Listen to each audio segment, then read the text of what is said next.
UK में Tommy Robinson को airport पर रोक लिया गया, फोन भी जब्त कर लिए गए और तकरीबन 3 घंटे तक पूछगछ होती रही, जिसके फौरन बाद टॉमी रॉबिन्सन ने लीगल डिफेंस के लिए डोनेशन की अपील भी कर दी है।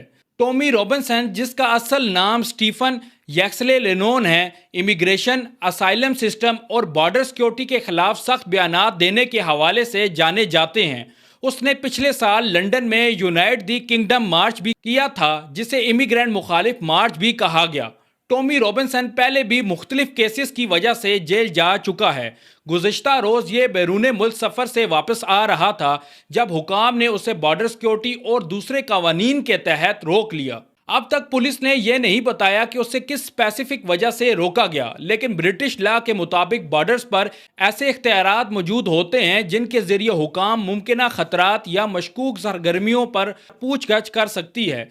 टॉमी रॉबिन्सन ने सोशल मीडिया पर दावा किया कि उसे तकरीबन 3 घंटे तक रोका गया और उसका फ़ोन भी ले लिया गया। दूसरी तरफ पुलिस ने गिरफ्तारी का ऐलान नहीं किया, बल्कि सिर्फ ये तस्दीक की कि उसे कानून के तहत रोका गया था। आपका इस बारे में क्या ख्याल है? कमेंट सेक्शन में लाजमी बताइएगा। शुक्रिया।